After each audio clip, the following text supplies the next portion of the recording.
Évangile du temps de la fin avec Pasteur André Weshi. Bien-aimés du Seigneur à travers le monde et particulièrement au Congo, que la paix et la grâce vous soient données de la part de Dieu, notre Père, et du Seigneur Jésus-Christ, notre Sauveur. Le Seigneur Jésus-Christ, dont je suis serviteur, m'a confié un message sur ceux du dehors. Mais bien avant d'écouter ce message, je vous invite à faire avec moi une courte prière. L'Éternel, le Dieu des armées célestes, Dieu créateur du ciel et de la terre, nous venons en ta présence en ce jour pour écouter ce message sur ceux qui sont dehors, afin que nous apprenions qui sont du dehors et qui sont du dedans, pour que, Seigneur, nous soyons sauvés et que nous ne soyons pas du dehors, plutôt que nous soyons du dedans, afin que nous héritions la vie éternelle en Jésus-Christ. Béni soit ton Saint-Nom, au nom de Jésus. Amen. Ce message se trouve dans l'Évangile selon Marc au chapitre 4, du verset 10 au verset 12. Lorsqu'il fut en particulier, ceux qui l'entouraient avec les 12 l'interrogèrent sur les paraboles. Il leur dit, « C'est à vous qu'a été donné le mystère du royaume de Dieu. Mais pour ceux qui sont du dehors, tout se passe en paraboles, afin qu'en voyant, ils voient et n'aperçoivent point. Et qu'en entendant, ils entendent et ne comprennent point, de peur qu'ils ne se convertissent et que les péchés ne leur soient pardonnés. » À la suite de cet enseignement, chacun d'entre nous aura la possibilité de s'examiner pour savoir s'il est du dehors ou il est du dedans. Bien-aimés du Seigneur, ainsi que nous venons de lire le thème « C'est du dehors ». S'il y a ceux du dehors, cela signifie qu'il y a aussi ceux du dedans. D'abord, ceux du dedans. Qui sont-ils? Ce sont ceux qui suivent Jésus-Christ, ceux qui croient à son évangile, ceux qui font partie de ses disciples.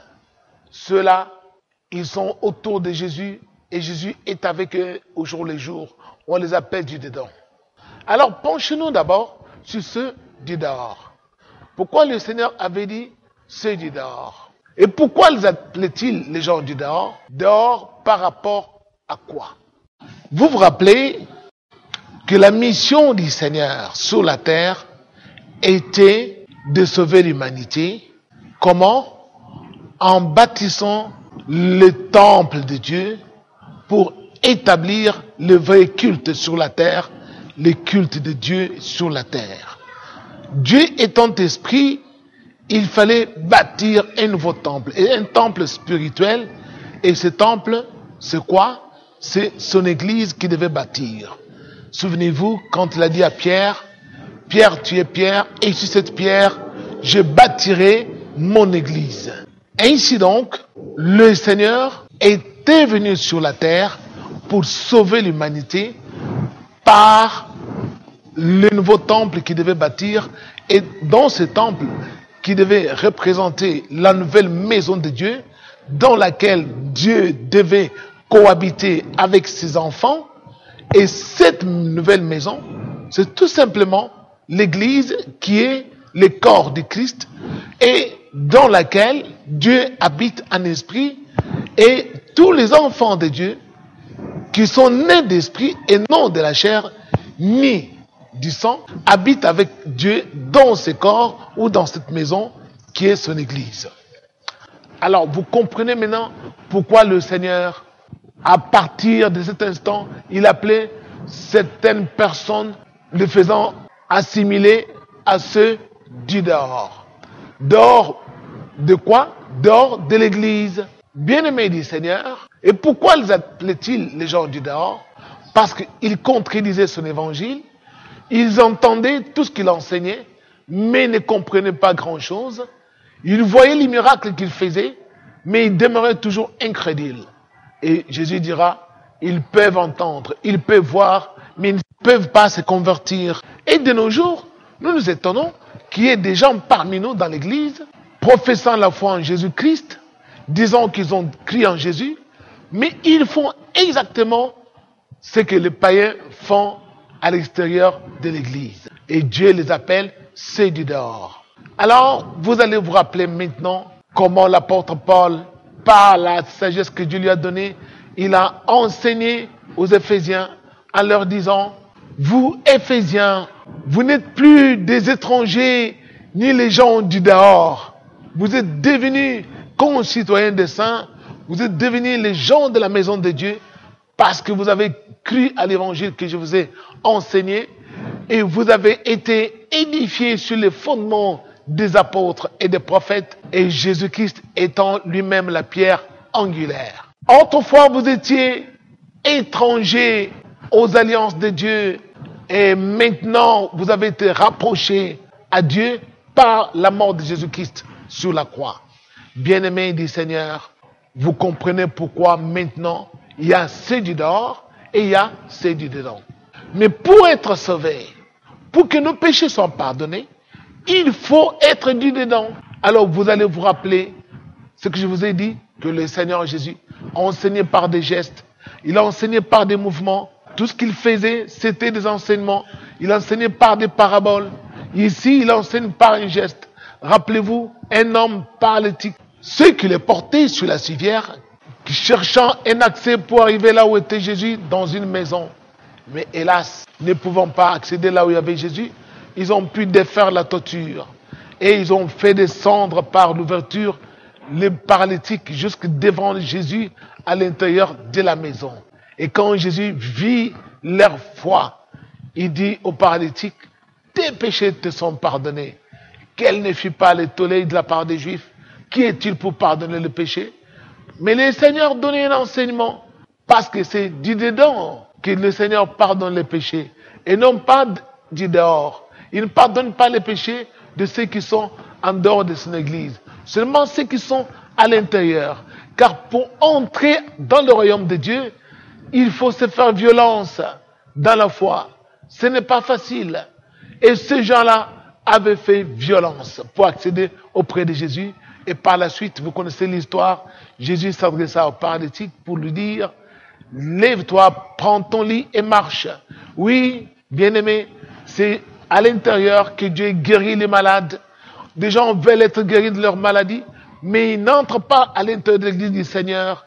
Ils ne sont pas nés d'esprit, ils sont du dehors. C'est alors que la guérison à leur maladie reste pratiquement impossible. Bien-aimés, vous allez vous rappeler aussi de la parabole de fête des noces, d'un roi qui donna une fête pour son fils. Alors il invita beaucoup de gens à sa fête.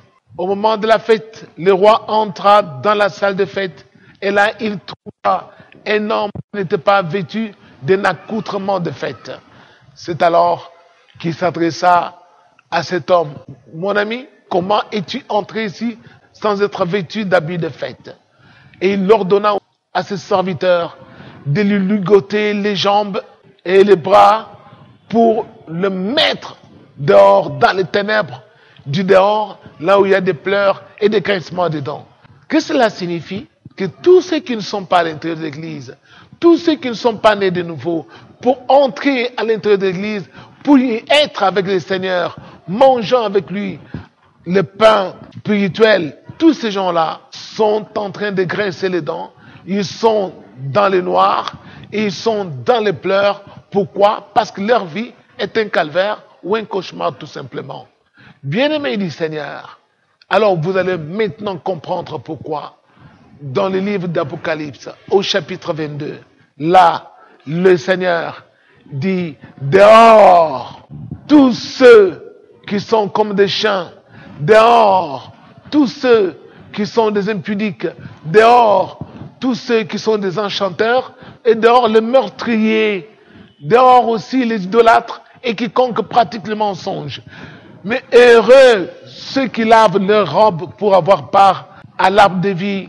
Bien-aimés du Seigneur, vous comprenez maintenant que pour entrer dans l'église du Seigneur, il faut laver sa robe. La robe, c'est quoi? C'est le cœur. C'est tout simplement être vêtu de blanc d'un habit de fête. Et pourquoi dit-il que les chiens doivent être mis dehors. Les chiens, cet animal a une particularité qui ne nous étonne pas. Nous savons tous que les chiens, ils ravalent ce qu'il a vomi. Il peut vomir quelque part, mais quand il se promène ayant faim, il retourne là où il avait vomi et il ravale ce qu'il avait vomi. Bien-aimés du Seigneur, et tous ceux qui confessent leurs péchés, qui disent qu'ils sont convertis, ils sont nés de nouveau, ils prennent le baptême et quelques temps après, ils reviennent au même péché. Dieu les considère tout simplement comme des chiens. Ils ne sont pas dignes de demeurer dans sa maison. Dehors, les impudiques. Qui sont les impudiques? Ce sont tous ceux qui n'ont pas soigné leur corps. Rappelez-vous l'apôtre Paul disant aux Thessaloniciens, ce que Dieu veut, c'est votre sanctification. Ce que Dieu veut, que chacun d'entre vous garde son corps dans une parfaite harmonie, qu'il puisse s'éloigner de l'impudicité, protéger le corps contre l'impudicité. Pourquoi apôtre Paul enseignait cela? Parce qu'il savait que quand on livre notre corps à l'impudicité, nous ne pouvons pas faire partie des gens du dedans de la maison de Dieu. Dehors, les enchanteurs. Qui sont les enchanteurs? Les enchanteurs sont les sorciers, tous ceux qui ont la haine dans leur cœur, tous ceux qui aiment le diable, qui adorent le diable. Ils peuvent voir ça dans leurs esprits quand ils dorment. Il y en a qui rêvent, ils sont nus. Il y en a qui rêvent, lorsqu'on les pourchasse, ils volent comme les oiseaux. Ils cherchent des endroits ténébreux pour se cacher. Il y en a qui rêvent, dans leur sommeil, ils sont en train de s'accoupler avec les membres de leur famille dans le sommeil. Pourquoi? Parce que ce sont les enchanteurs, ce sont les sorciers. Parfois, ils font tout ce que les païens font, mais dans le sommeil. Ils injurient, ils volent, ils tuent, parce que ils sont des enchanteurs, ils sont dans la sorcellerie. Dehors les meurtriers. Qui sont les meurtriers? Les meurtriers sont tous ceux qui ont la haine dans leur cœur. La Bible nous enseigne que quiconque hait son frère est un meurtrier. Or, nous avons la haine vis-à-vis des autres. Et Dieu nous considère comme étant des meurtriers tout simplement. Et il y en a qui font le meurtre au jour le jour, partout dans leur vie, qui font des avortements. Et tout cela, ils sont aussi considérés comme des meurtriers. Ils ne seront pas à l'intérieur de l'église du Seigneur. Et dehors, les idolâtres, tous ceux qui adorent le Dieu de ce siècle, et nous savons tous que le Dieu de ce siècle, c'est l'argent. Tous ceux qui adorent l'argent sont privés de la grâce. Ils sont dehors. Dehors, tous ceux qui aiment et pratiquent le mensonge. Aujourd'hui, beaucoup de gens se disent qu'ils prient le Dieu véritable et qu'ils font partie de la maison de Dieu. Mais quand on observe leur façon de vivre, leurs paroles qu'ils prononcent dans leur bouche ne coïncident pas avec les pensées de leur cœur. Ils conçoivent une autre pensée et ce qui sort dans leur bouche, c'est autre chose. C'est alors que Dieu les considère tous comme étant des menteurs. Vous comprenez maintenant pourquoi l'apôtre Paul, le long de ses épîtres, il exhortait les croyants à adopter une conduite digne et juste devant Dieu pour que ceux du dehors ne puissent pas trouver à redire sur notre foi. C'est pourquoi tous ceux qui sont du dedans, voilà les genres de rêves qu'ils peuvent voir. Ils se verront toujours vêtus en blanc et vivant avec ceux qui ont cru en Jésus-Christ comme eux. Mais tous ceux qui sont du dehors, ils vont toujours rêver dans leur sommeil. Ils sont pas dans le noir, parce que dans le noir, en dehors de l'église, c'est là où il y a des ténèbres. C'est pourquoi beaucoup rêvent, marchant toujours dans la nuit, ils voient les ténèbres dans leur sommeil, ou soit ils sont en train de tuer des gens dans leur sommeil. Pourquoi? Tout simplement parce qu'ils sont du dehors. Et tout celui qui se purifie de péché, tout celui qui prend la décision ferme de marcher avec le Seigneur en obéissant au commandement de Dieu, en pratiquant l'évangile de Jésus-Christ, sera considéré comme étant dit dedans, car c'est à l'intérieur de l'église que Dieu pardonne les péchés, il donne le salut aux hommes, il donne la quiétude ou la paix de nos âmes, tandis qu'à l'extérieur de l'église, c'est là où il y a des pleurs et des grincements dedans, Et tous ceux qui sont en dehors de l'église, Dieu les considère comme étant des païens. Et c'est pourquoi ils n'auront qu'à grincer les dents et ils n'auront qu'à pleurer tous les jours de leur vie. À pleurer, pourquoi? Parce qu'ils sont du dehors. Et c'est de dehors que sévit le diable avec toute sa méchanceté. Que le Seigneur vous bénisse. Merci beaucoup et à la fois prochaine. Almighty God.